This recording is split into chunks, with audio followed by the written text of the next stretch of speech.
오늘 페이지는 178페이지입니다. 자, 가나안 정복 시대의 여호수아, 성경 옆에다가 여호수아 딱 펴놓으시면 될 것 같아요. 그래서 여호수아는 뭐냐면 개요가 뭐라고 나와요? 믿음의 승리. 그죠? 믿음의 승리입니다. 옆에 보면 창세기 12장에 대한 이야기가 조그마한 글씨 보이죠? 조그마한 거. 그 다음에 창세기 17장에 대한 이야기도 보이죠? 그 다음에 출애굽기, 그 다음에 신명기의 실현이다. 약속하신 것들에 대한 실현입니다. 땅 주겠다고 말씀하셔가지고 아브라함에게 주시겠다고 한 그 땅을 이제는 정복하러 들어갑니다. 자, 그 다음에 여호수아의 뜻은 여호와는 구원이시다라는 의미입니다. 그러면 세 가지만 머릿속에 외우십시오. 정복, 분배, 권면. 여호수아 얘기 딱 하면 여러분들 세 가지만 기억합니다. 뭐라고요? 정복, 분배, 권면. 이렇게 단순화시키면 외우기가 진짜 쉬워요. 자, 기다려. 다시 한번요. 뭐라고요? 정복, 분배, 권면. 이렇게 들어가는 겁니다. 자, 옆에 보면 핵심 구절에서도 끝부분에 보면 여호와께서 이스라엘 족속에서 말씀하신 선한 말씀이 하나도 남음이 없이 다 응하였더라. 그래서 여호수아 21장에 가게 되면 다 실현된 이야기들에 대한 소개들이 나오고요. 핵심 단어는 정복하라. 우리 목사님 설교로서는 순종 전쟁이라고 했습니다. 자, 달리 인간의 전술과 전략이 아니라 무엇이라고요? 순종 전쟁인 겁니다. 순종 전쟁. 여러분이 이제 보시겠지만 여리고 성의 전투는 아주 매우 특이한 방법으로 이루어집니다. 맞죠? 자, 순종 전쟁에 대한 이야기입니다. 그래서 믿음의 승리, 이게 바로 개요가 되겠고요. 줄거리 따라가기 보세요. 땅의 정복, 동그라미, 그죠? 그 다음에 땅의 분배, 끝을 맺습니다. 자, 정복 분배 나왔죠? 그 다음에 여호수아는 1장에 보게 되면 그 방법이 너희들이 잘 살 수 있는 방법은 여호와를 율법을 묵상하고 지켜 행하고 강하고 담대한 삶으로 가나안을 정복하라라는 것부터 시작해가지고 마지막에 가면 하나님을 선택해라. 일생의 가장 중요한 선택이 바로 하나님이다. 이러면서 그 유언을 권면 보이죠? 권면 동그라미. 그래서 우리 세 가지만 기억해라. 보다 정복, 분배, 권면. 이러면 여호수아 이야기가 전부 다 끝난 겁니다. 그것만 기억하면 됩니다. 자, 그 다음 179쪽으로 넘어와 보세요. 자, 네 번째 줄 보세요.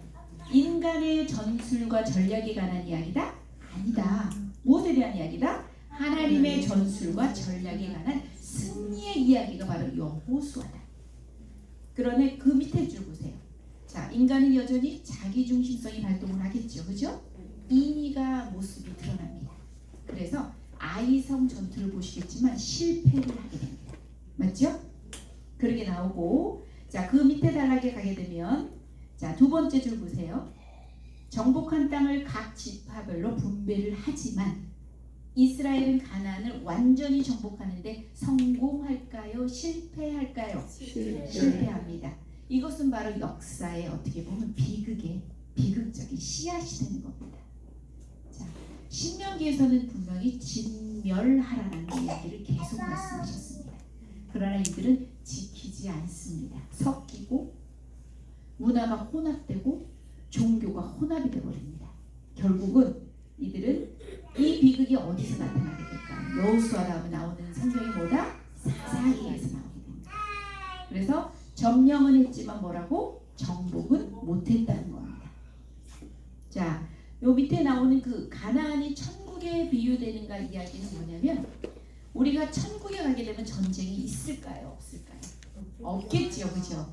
그러나 이 가나안 여호수아 책에는 어때요? 전쟁이 있어요. 그래서 요걸 자세하게 읽어보시면 요거는 어떻게 보면 현 우리 성도의 위치라고 보는 겁니다.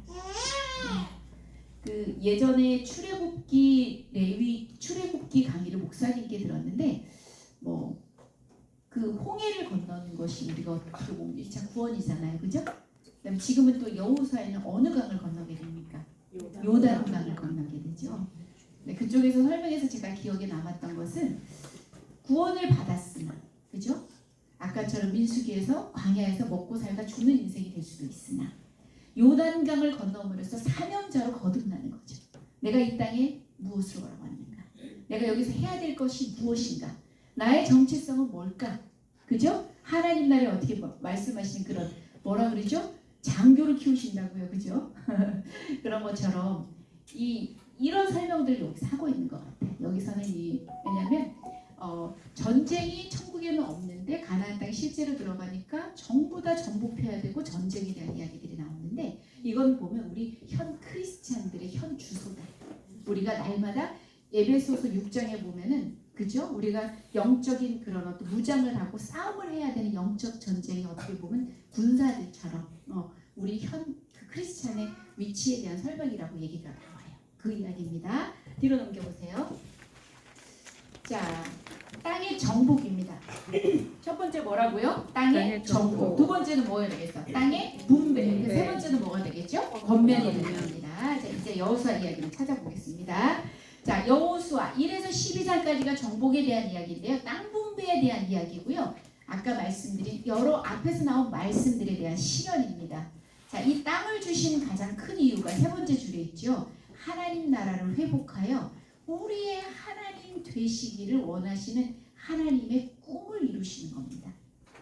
자, 두 번째 진멸하라는 이야기들이 있어요. 많은 이야기들이 있어요. 그 선하신 하나님께서 왜 인간들을 다 진멸하라고 하시지? 왜 인간 청소를 명하시지? 이런 얘기들이 나올 수 있는데 다 읽어보시면은 그 말씀 밑에 단락에 첫 번째 있어요. 자, 어떻게 될까요? 우리가 세 번째에서 하나님 나라를 이루기 위해서는 어떻게 해야 된다고 그랬어요? 섞이면 안 된다고 그러시죠? 왜냐하면 섞이면 분명히 결과가 뻔하니까. 그거에 대한 것이 그래서 잡종의 신으로 바뀌고 하나님은 없어져 버린다는 거지. 결국 이스라엘은 그 진멸을 어떻게 된다? 실패하고 맙니다. 그 다음에 181쪽으로 넘어오면요. 여기는 또 그 이야기도 있어요. 땅의 주인은 누구이십니까? 비록 가나안 족속들이 그 땅에 살고 있지만 땅의 주인은 누구십니까? 하나님이시잖아요. 온 우주를 창조하신 창조주 하나님이십니다. 그러니까 야, 내 새끼들 들어간다. 전세권자들 다 나가라. 막 이 얘기입니다. 그죠? 이제 내 새끼들 들어가서 하나님 나라 회복이 해야 되거든. 그러니까 너희들 다 나가야 돼. 다 없애야 되는 그런 쪽으로 봐야 되고 또 하나는 창세기 15장에 보면 아모리 족속의 죄가 가득 차면 그 족속을 심판하겠다는 메시지가 있습니다. 거기에 대한 예언의 실현이라고도 보는 겁니다. 그래서 그 책들을 좀 보시고 그 밑에 단락은 뭐냐면 그 당시의 방법은 그거였다는 겁니다. 그 당시 때 이렇게 할 수 있는 방법이 그거라고. 그래서 네 번째 줄 보면 하나님은 당시의 방법으로 땅의 주인을 바꿀 수밖에 없었습니다. 하나님이 그 땅의 주인이시기 때문에 하나님의 방법으로 바꾼다는 거. 우리가 잘 이해가 되진 않지만 그 하나님의 주권 우리가 성경에 말씀하시는 것까지만 가면 될 것 같아요. 그 다음에 제일 끝에 보면은 검은 글씨 나옵니다. 하나님 나라 뒤로 넘겨보세요. 운동은 자 무엇을 어떤 운동이라고 말해요? 땅의 거주지를 바꾸는 거주자를 바꾸는 운동이라고 합니다. 땅의 핵심 지배 세력과 거주 세력을 바꾸는 체제 전복 운동입니다. 그들의 땅만이 아니라 문화, 정치, 종교의 가치 체제를 바꾸는 것이 바로 하나님 나라의 운동입니다. 어떻게 보면 땅은 정복했으나 그 가치관, 세계관, 문화, 종교는 정복하지 못한 겁니다. 맞죠? 그 다음에 이제 여호수아 밑에 보면 그림이 나오죠. 군대 장관이 나오기도 하고 신발이 나오기도 합니다. 그죠? 신발 벗는 이야기가 나오거든요. 우리 신발 벗는 이야기 모세오경에서 어디에서 나왔었죠? 출애굽기에서 그죠? 모세에게도 신발을 동일하게 벗으라 그랬어요. 메시지가 비슷해요. 왜 신발을 벗으라 그랬을까요? 네, 두 번째 줄 보세요. 어떤 것이요? 뭐라 그러죠? 모든 권한 포기해라. 이제부터 주도권은 누가 갖겠다? 내가 하나님께서 가지시겠다. 그래서 신발을 벗고 자, 그 밑에 바로 단락이 바뀌죠. 싸움의 주도권이 누가 된다는 겁니까? 인간에게 있지 않고 이제는 하나님께 간다는 겁니다. 그래서 하나님이 직접 전쟁을 수행하신다는 뜻으로 하나님은 여호수아를 인간 사령관으로 활용할 뿐이지 그 전쟁 전체를 지휘할 총사령관으로는 하나님의 군대 장관을 파송한 것입니다. 라고 이렇게 나와요. 그죠? 그 다음에 그 다음 단락을 보면 인간의 전법으로는 정말 이상합니다. 퀴즈 나갑니다. 여기서 퀴즈. 자, 우리 조금 이따 성경을 살펴볼 거지만 6장에 들어가게 되면 처음으로 전투를 하게 됩니다. 무슨 전투일까요? 여리고성을 전투하게 됩니다. 자, 몇 바퀴를 돌았을까요? 총 이스라엘 백성은 여리고성을 몇 바퀴를 돌았을까요?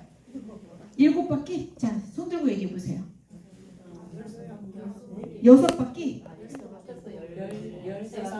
몇 바퀴? 13바퀴 맞습니다. 자, 하루에 한 바퀴씩 6바퀴죠. 마지막 날에 몇 바퀴 도르라 그랬어요? 7바퀴. 더하면 몇 바퀴예요? 13바퀴를 돕니다. 아주 이상한 싸움의 전법으로 이렇게 여리고성을 이렇게 함락을 시킵니다. 맞죠? 그죠? 그 이야기는 조금 이따 성경에서 한번 살짝 살펴보고요. 그런데 그 밑에 단락이 또 있죠. 아이성 전투가 8장에 나옵니다. 8장인가요? 6장 넘어가고 7장인가 보다. 그죠? 그 아이성, 아간의 범죄가 나오잖아요. 그죠? 아간의 범죄가 나오고, 왜냐하면 여리고성 전투 때 어떻게 하라 그랬습니까? 전부 다 올리라 그랬습니다. 맞죠? 마치 번제처럼 전부 다 올려야 됩니다. 그런데 이 아간이라는 사람이 숨긴단 말이에요. 자기 눈에 좋은 것들을 다 숨겨요. 자기 집 장막 아래에다가 숨겨놓음으로 인해서 아이성 전투에서는 패하게 되는 겁니다. 그죠? 그래서 거기에 대한 이야기들이 성경에서 소개가 되고 있습니다. 그러면 여기 나오는데 라합까지 한번 볼까요? 라합까지 한번 가면요. 요거 이제 성경으로 같이 볼 거지만 라합은 여리고성에 살고 있었던 바알 신전의 창녀입니다. 맞죠? 이 사람은 이스라엘 여인입니까? 이방 여인입니까? 그렇죠. 여리고성에 살고 있는 이방 여인입니다. 그죠? 그런데 나중에 정탐꾼을 2장에서 보내게 되는 겁니다. 그죠? 정탐꾼을 보내는데 기생 라합과 그의 가족들은 구원을 받게 됩니다. 그죠? 자, 요거는 이제 하마 성경에서 들은 이야기인데 이 라합에게는 3가지 눈이 있었다는 겁니다. 첫 번째, 남자 보는 눈. 자, 정탐꾼 2명이 들어옵니다. 추정입니다. 확실한 것은 잘 모르겠지만 그 중에 한 명이 누구였을 것이다? 예수님의 족보에 나오는 살몬입니다. 그 중에 한 명이 살몬이었을 것이다. 남자 보는 눈이 있었습니다. 두 번째, 어떤 눈이 있었을까요? 하나님을 보는 눈이 있었다는 거죠. 자, 조국이냐 하나님이냐, 조국이냐 하나님이냐, 하나님을 보는 눈이 있었어요. 이 사람은 실제로 하나님을 보았을까요? 못 봤습니다. 여리고는 어떻게 보면 지리학적으로 볼 때 많은 사람들이 오가는 그 주막이 있을 법한 도시입니다. 그래서 수많은 사람들이 왔다 갔다 하면서 예루살렘으로 올라가기 위한 길을 또 가면서도 거기서는 많은 정보들, 인포메이션들이 엄청 많았을 거예요. 그런데 이 라합은 보았다, 들었다. 뭘까? 듣기만 한 겁니다. 이스라엘 백성들이 오고 있어. 이스라엘 백성들이 홍해를 건넜고 하나님의 그 위대하심으로 광야를 건너서 여리고성 앞까지 왔어. 이러면서 그 이야기를 들었던 거죠. 근데 이 라합에게는 하나님을 보는 눈이 있었던 거야. 이 조국을 선택할 것이냐, 하나님을 선택할 것이냐, 인간 최대의, 어떻게 보면 인생 최대의 그런 선택 앞에서 하나님을 선택하는 겁니다. 그리고 시대를 보는 눈이 있었다. 이제 앞으로는 어느 시대, 이 이스라엘 쪽으로 가는 이 시대를 보는 눈이 있었던 겁니다. 그래서 우리도 마찬가지입니다. 남자를 보는 눈이 이미 결혼했기 때문에 더 이상 볼 눈은 없지만 우리가 그 남편 되신 분들을 잘 섬기는 거 이렇게 적용을 해야 되나? 이러면 되나? 자, 두 번째, 우리가 하나님을 제대로 알아서 우리가 진짜 하나님 보는 눈들을 정말 키워야 된다. 그리고 우리가 이 시대를 어떻게 보면 보아서 우리 자녀들이나 우리가 또 이렇게 우리가 이런 것들을 한번 적용해 보면 어떨까라는 생각이 들어요. 그래서 제가 이게 되게 기억에 남아서 이런 눈들을 우리가 가지면 정말 우리 멋지게 아마 성장할 수 있을 것 같습니다. 그래서 이런 여인이, 이방 여인이었던 이 라합이 나중에 마태복음 1장에 가잖아요. 예수님의 족보가 없는 겁니다. 살몬이라는 사람과 결혼을 하게 되고 누구를 낳게 되죠? 보아스를 낳게 됩니다. 오늘 어떤 성경 보게 되죠? 룻기 보게 되죠. 룻기에 나오는 사람이 누구예요? 보아스예요. 보아스가 누구하고 결혼하죠? 룻과 결혼을 하게 됩니다. 그래서 예수님의 족보가 둘 다 이방 여인입니다. 그쵸, 맞죠? 라합도 이방 여인, 모압 여인인 룻도 이방 여인입니다. 그럼에도 불구하고 예수님의 족보에 오르게 됩니다. 인생 가운데 최고의 선택을 한 겁니다. 그죠? 그래서 라합에 대한 이야기가 나옵니다. 그래서 그 밑에 보면 제일 끝에 단락에 보이죠? 유다 지파의 살몬이라는 사람과 결혼해서 보아스 낳게 되고, 보아스는 룻과 결혼해서 오벳은 이새는 다윗. 이렇게 보면 다윗의 고조 할머니가 되는 겁니다. 룻은 다윗의 증조 할머니가 되는 겁니다. 그죠? 이렇게 이야기가 흘러갑니다. 자, 그러면 여러분 성경 한번 보세요. 여호수아 1장을 한번 보세요. 자, 모든 성경의 1장의 1절은 되게 중요합니다. 이제 사람이 바뀝니다. 누구에서 누구로 바뀔까요? 모세에서 여호수아로 바뀌게 됩니다. 모세가 120세를 끝으로, 신명기를 끝으로 이제는 역사의 뒤안길로 사라졌습니다. 이제 모세가 죽은 후에 여호와께서 모세의 수종자 눈의 아들 여호수아에게 말씀하여 이르시되, 자, 모세의 수종자 눈의 아들입니다. 나중에 우리가 24장 제일 끝에 가서도 살펴보겠지만, 자, 이름이 바뀝니다. 여호수아를 설명하는 이름 자체가 바뀝니다. 자, 그건 이따가 한번 살펴볼게요. 자, 여호수아의 마음이 어떨까요, 지금? 생각해 보세요. 그 위대한 선지자 모세가 죽었습니다. 이 250만 명을 이끌고 가나안 땅으로 들어가야 합니다. 여러분이라면 마음이 어떻겠습니까? 아싸, 이제 내가 대장이다, 막 이런 마음일까요? 어떤 마음일까요? 상당히 두렵겠죠. 가본 땅입니까? 가보지 않은 땅입니다. 진공 상태의 땅입니까? 아닙니다. 이미 다른 족속들이 살고 있는 땅입니다. 그죠? 어떤지도 잘 모르겠습니다. 정탐 때 보니까 엄청난 땅입니다. 맞지요? 뭐 거인 족속들 얘기도 나오고, 그죠? 우리는 메뚜기와 같다, 막 이랬던 그런 기록들이 있습니다. 그러니까 얼마나 두렵고 떨리겠습니까? 그래서 성경에서 말합니다. 5절에 가보세요.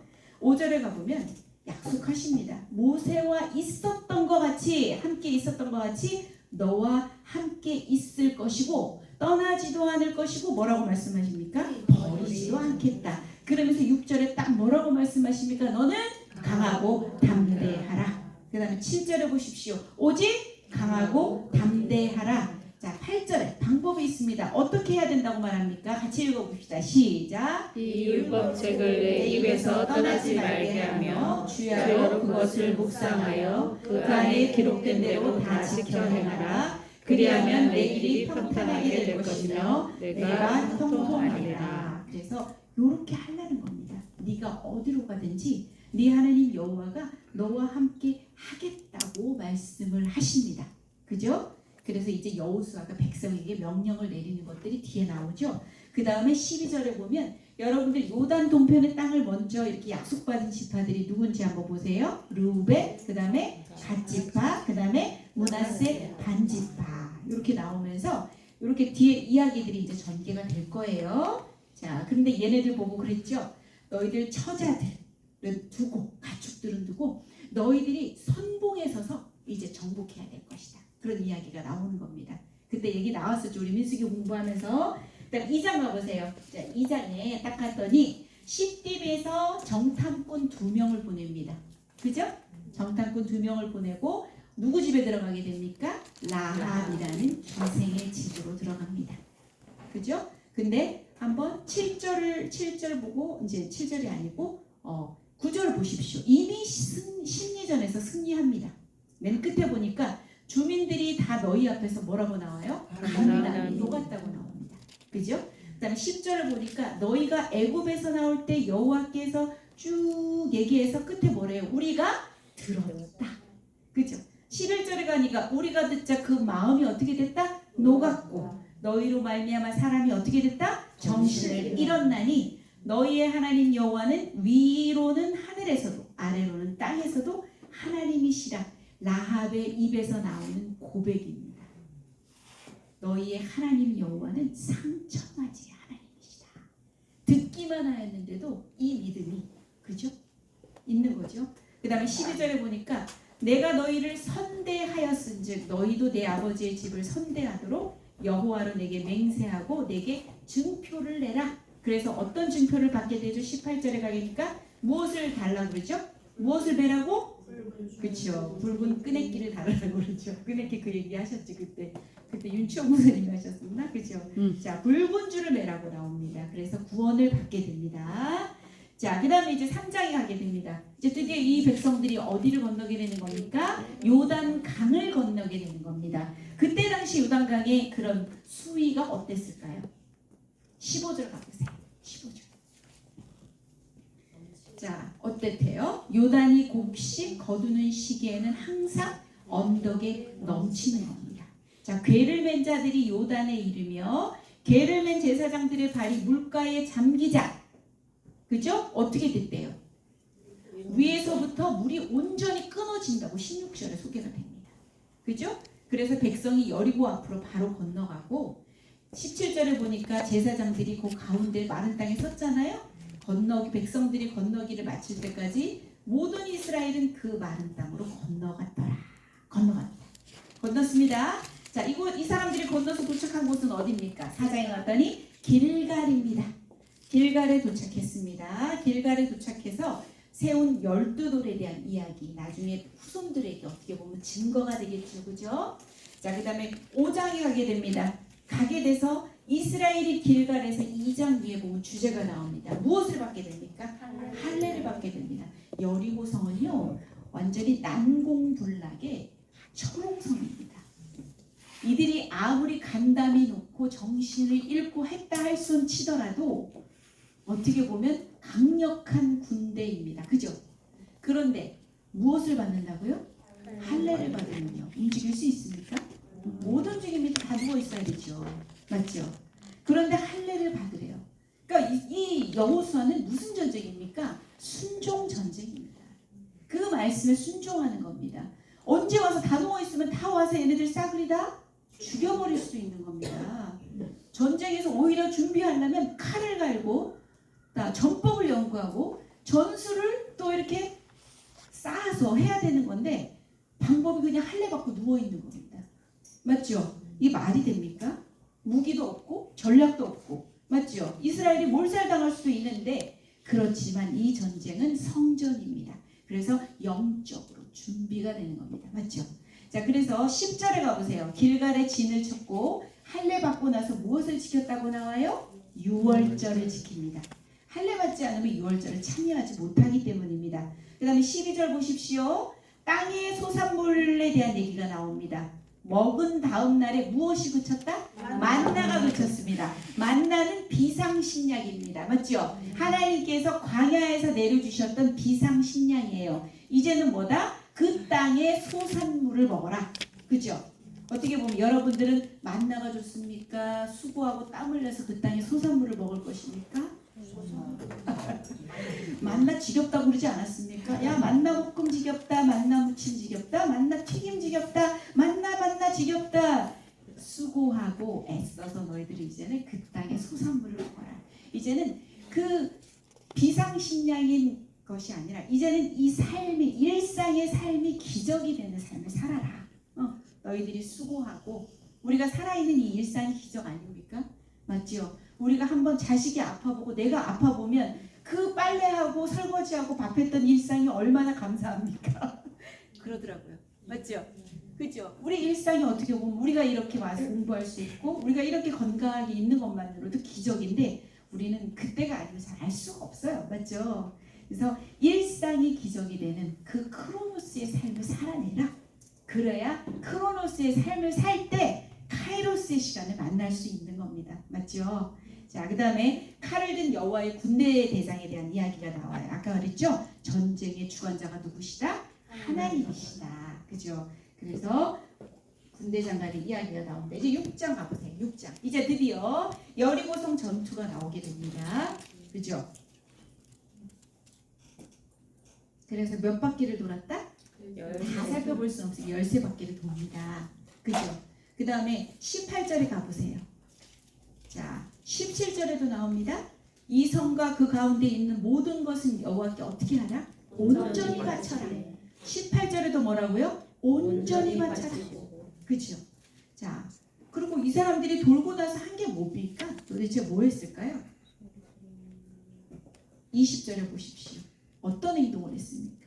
백성은 외치고 나팔을 불매, 나팔 소리를 들을 때 크게 소리질러 외치니 성벽이 와르르르르 무너져 버리는 겁니다. 진짜 인간의 전술 전법이 아니라 하나님의 전술이고 전법입니다. 너무 특이한 이야기죠. 그죠? 그래서 이렇게 여리고성은 무너지고 7장에 가니까 온전히 바치라 그랬는데 누가? 아간이 범죄를 해서 아이성 전투에는 이렇게 패하게 되는 이야기가 나오는데요. 그 7장의 11절을 가보십시오. 아간이 범죄했지만 11절에는 뭐라고 나와요? 이스라엘이 범죄하여 내가 그들에게 명령한 나의 언약을 어겼고 또한 그들이 온전히 바친 물건을 가져가고 도둑질하고 속이고 그것을 그들의 물건들 가운데 두었다. 어떻게 보면 공동 범죄로도 보는 겁니다. 그죠? 이스라엘이 범죄하여 이렇게 나오잖아요. 그죠? 다음에 한번 7장에 나오고 그래서 쭉쭉쭉쭉쭉 하다 보니까 아간이라는 사람이 뽑혔지요. 마지막에 보면은 어떤 그 장소가 나오죠? 아골 골짜기 나오죠? 자, 이야기들 한번 여러분들이 쭉 해서 보시면 되고요. 드디어 8장에서는 이제 아이성을 점령을 하게 됩니다. 그죠? 그래서 그 다음 이야기 가기 전에 뭐냐면 가나안 땅에 이렇게 보시면 돼요. 우리가 이스라엘이 이렇게 있다면 여기가 만약에 갈릴리라면 여기가 요단강이잖아요. 그죠? 요 밑에가 이제 사해라고 합시다. 그럼 이제 얘네들이 이제 여기를 들어가서 이제 여리고성을 이제 전투를 한 거잖아요. 그죠? 여리고성 전투를 하고 근처에 있는 아이성을 처음에는 실패했지만 승리를 합니다. 들어가서 어떻게 보면 이 중간 쪽에 헤드쿼터 중부 지역을 탈환을 한 겁니다. 그 다음에 이제 9장부터 이야기가 기본 전투에 대한 이야기가 나오거든요. 그래서 이 남부를 탈환합니다. 그 다음에 메론 물가 전투 해가지고 요 북부까지 해가지고 땅의 정복이 전부 다 이루어지는 이야기가 나오는 겁니다. 그래서 1에서 12장까지 정복에 대한 이야기가 나오는 겁니다. 그래서 가나안 땅을 다 정복을 하는 거예요. 들어가서 처음 했던 게 어디다? 여리고, 그 다음에 아이성. 여러분 9장에 보면 이제 기브온의 이야기가 나올 거예요. 기브온 사람들은 원래 그 땅의 주민이잖아, 그지? 근데 원래는 그 땅의 주민하고 이렇게 평화, 이렇게 이런 조약을 맺으면 안 되잖아. 근데 이 사람들이 쓴 방법이 뭐였죠? 속였습니다. 마치 먼 곳에서 온 그 사람들처럼 속인 거야. 빵덩이가 완전히 다 막 이제 이렇게 곰팡이가 피고 옷과 신발이 낡아지고 하는 것처럼 속여가지고 결국은 이렇게 조약을 맺는데 그 조약 또한 여호와 앞에서 맹세한 언약이기 때문에 결국 하나님께서 기브온 전투 가운데 태양아 머물러라, 달아 머물러라 하면서 결국은 거기서 구원해주는 스토리까지 나오게 돼요. 그게 기브온 전투에 대한 이야기입니다. 가나안의 남부 땅을 어떻게 보면 이렇게 탈환하는 이야기가 나오는 겁니다. 그래서 9장 한번 보십시오. 9장에 기브온 주민들이 여호수아를 어떻게 된다? 속이다. 그렇게 기브온 주민들이 이렇게 하고 14절 가보세요. 9장 14절. 얘네들이 이렇게 했을 때 여호와께 물었어야 되는데 묻지 아니하는 거예요. 그죠? 묻지 아니하고 그들과 합친해서 그 조약을 맺었고 맹세했기 때문에 18절로 가보세요. 그러나 회중 족장들이 이스라엘의 하나님 여호와로 그들에게 맹세했기 때문에 이스라엘 자손이 그들을 치지 못한지라. 족장들을 원망한다 뭐 이러면서 나중에 얘는 이 사람들은 그렇지만 나무를 패고 물깃는 자들로 됐다는 이야기들이 나오고 10장에서 그 여호수아가 기브온을 그렇게 구하는 이야기가 나와요. 가나안 남부전으로 보면 되고요. 그다음 그래서 거기 나오는 게 여러분들이 12장에도 보시지만 11절에도 보겠지만 11절에 우박덩이 뭐 내려오고 12절에 보면 태양아 너는 기브온 위에 머물러라, 달아 너도 아얄론 골짜기에서 그렇게 할지어다 하면서 이렇게 나오면서 승리의 전투가 이제 끝나게 되는 겁니다. 그죠? 전쟁은 승리로 끝나게 됩니다. 그 다음에 11장으로 가보세요. 이제 가나안 북방 전투입니다. 그죠? 그래서 이름하여 메론 물가 5절에 가보세요. 메론 물가에 모입니다. 연합을 해가지고 요 이스라엘 백성들을 치기 위해서 모인 겁니다. 메론 물가에서 어떻게 나오냐면 4절에 보니까 해변에 수많은 모래 같고 말과 병거도 힘이 많았다고 얘기가 나옵니다. 그죠? 그래서 그렇지만 승리로 이끌니다. 그죠? 그래서 11장까지 그렇게 되고 12장 보십시오. 12장에는 모세가 정복한 왕들이 있었고요. 그죠? 우리 있었죠. 헤스본 왕 시온하고 바산 왕 옥에 대한 이야기들도 있었잖아요. 그죠? 그 다음에 여호수아가 정복한 왕들에 대한 소개까지가 12장까지 이야기입니다. 그래서 여기까지가 여러분 보세요. 무엇에 대한 이야기다? 정복에 대한 이야기다. 그죠? 들어가서 중부를 탈환하고 남부를 탈환하고 그 다음에 북방을 탈환하고 정복에 대한 이야기다. 앞으로 이야기는 뭐에 대한 이야기다? 분배에 대한 이야기입니다. 자, 땅의 분배가 185쪽입니다. 조금만 서두르겠습니다. 185쪽의 땅의 분배입니다. 자, 지파별로 분배를 할 건데요. 자, 맨 끝에 보세요. 레위 지파에게 땅이 분배가 없는 이유가 뭘까요?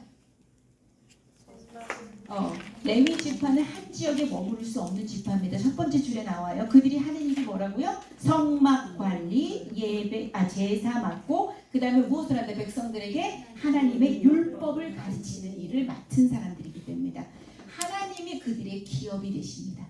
그래서 땅이 분배가 되지 않습니다. 뒤로 넘겨보세요. 한번 땅을 한번 보겠습니다. 이렇게 분배가 될 겁니다. 자, 볼펜을 들고 제가 말하는 곳을 한번 여러분이 동그라미 한번 쳐보십시오. 요단강 중앙에 보이죠? 밑에는 여매가 보이죠? 자, 요단 서쪽부터 가겠습니다. 제일 옆에 핑크색 루벤 동그라미. 자, 루벤 요단 동편에 이미 민수기에서 우리가 그 땅을 정복하면서 이렇게 받게 되기라고 약속을 했죠. 그 다음에 위에가 뭐가 나올까요? 야복강 밑에 뭐가 나오죠? 갓지파 나오죠. 자, 골란 위에 보면은 므낫세 뭐라고 나오죠? 동쪽 지파. 그러니까 요단 동쪽에 므낫세 반지파가 들어가는 겁니다. 여러분들 므낫세 반이라는 이름이 따로 있는 게 아니에요. 므낫세 지파의 반 2분의 1이 바로 여기 있다는 거예요. 어떤 사람은 므낫세 반을 그 이름인 줄 알아요. 아직 많이 2분의 1을 얘기하는 거예요. 므낫세 반지파는 요 동쪽에 머문다는 얘기예요. 이제 요단 서쪽으로 넘어가 봅시다. 제일 밑에부터 가봅시다. 노란색에 뭐 나오죠? 시므온 지파가 나오고 초록색은요? 유다가 나오죠. 엄청 크죠, 그죠? 자, 그 위에 조금 가게 되면은 베냐민 보여요? 네. 그 다음에 옆에 에브라임 보여요? 네. 그 다음에 단도 보이죠? 네. 그 위로 올라가면 므낫세, 요단강 서쪽에 있는 므낫세 반지파가 여기를 차지하게 되는 겁니다. 그 위에 이사갈, 그 위에 스불론, 그 다음에 그 위에 아셀과 납달리 보여요? 네. 자, 계산해 보면 2와 2분의 1이 요단 서편에 있고요. 9와 2분의 1이 요단 동편에 있습니다. 합해 보세요. 분수 더하면 몇 지파 될까요? 12지파 땅이 나오는 겁니다. 이 땅을 여러분들이 좀 기억하고 계세요. 나중에 읽다 보면은 이런 말 나올 때 조금 머릿속에서 잠깐 지도가 생각이 나면 좋을 것 같아요. 그래서 이렇게 분배되는 이야기인데 싹 한번 성경으로 한번 볼까요? 자, 13장 보세요. 자, 성경 내용은 별로 없어요. 통큰의 내용이 많지 않기 때문에 성경 한번 쭉 보겠습니다. 13장에 땅은 분배가 됐지만 정복하지 못한 지역들이 소개가 됩니다. 그죠? 나중에 다윗 시대 때 이렇게 땅들이 다 정복이 됩니다. 자, 그 다음에 14장으로 한번 가보세요.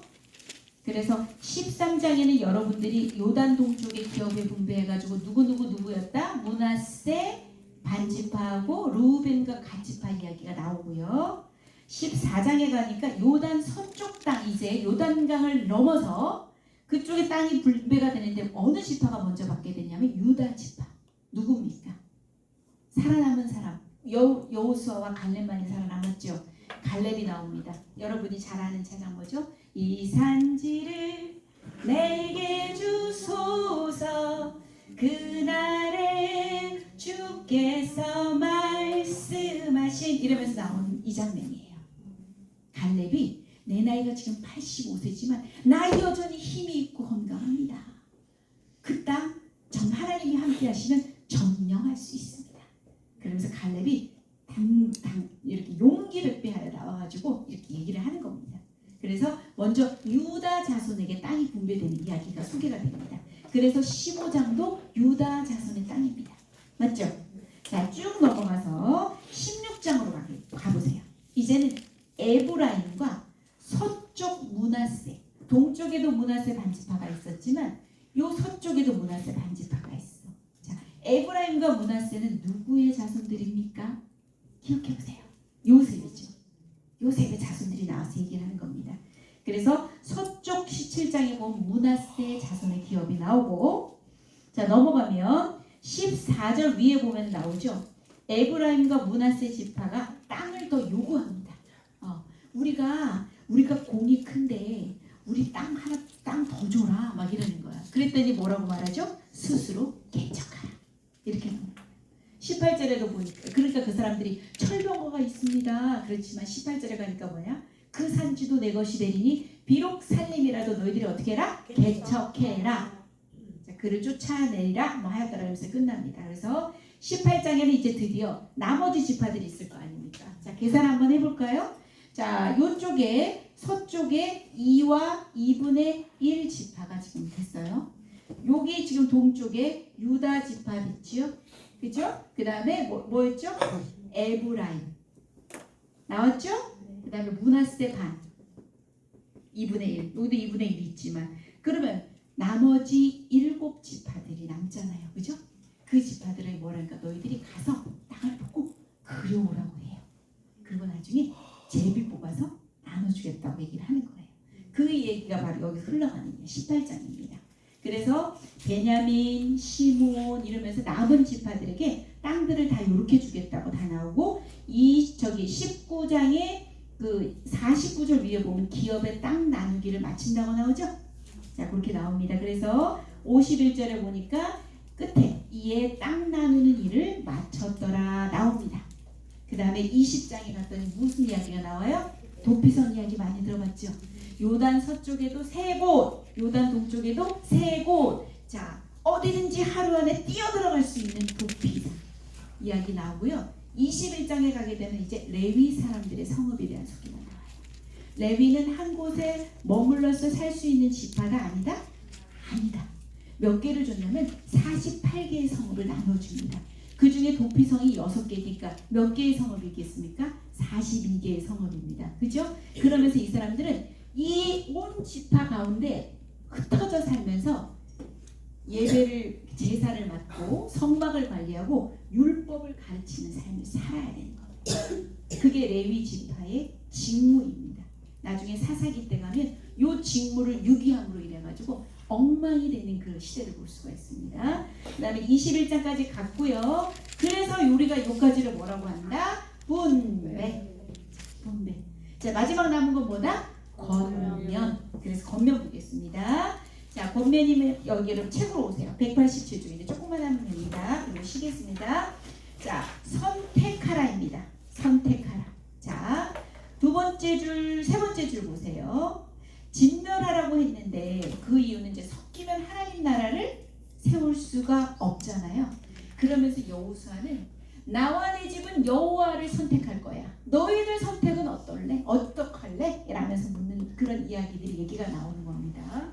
그래서 두 번째 단락 보실까요?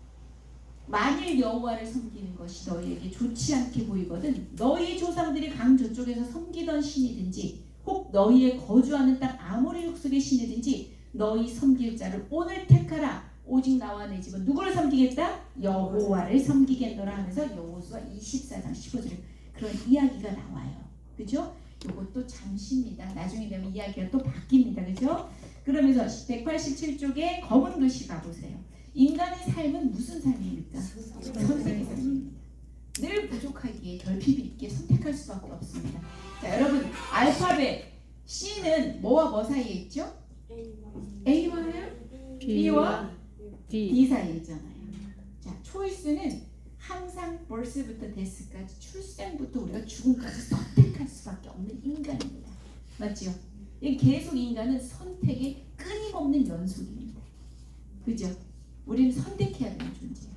근데 이 끝에서는 자 여호수아 유언적 권면에서 오늘 나와 내 집은 여호와를 선택할 건데 너희들은 무엇을 선택할 거야?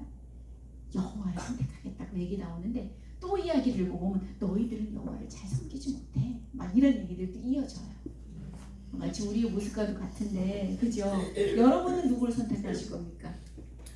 하나님을 선택할 거죠. 그죠? 그죠? 하나님을 당연히 선택할 거죠. 그죠? 라합이 선택해서 인생이 바뀌었던 것처럼 우리 오늘 배운 룻이 선택하면서 그의 일생이 바뀌고 완전 삶이 완전 바뀐 것처럼 우리가 선택을 할 때 정말 선택을 잘해야 된다는 거야. 그죠?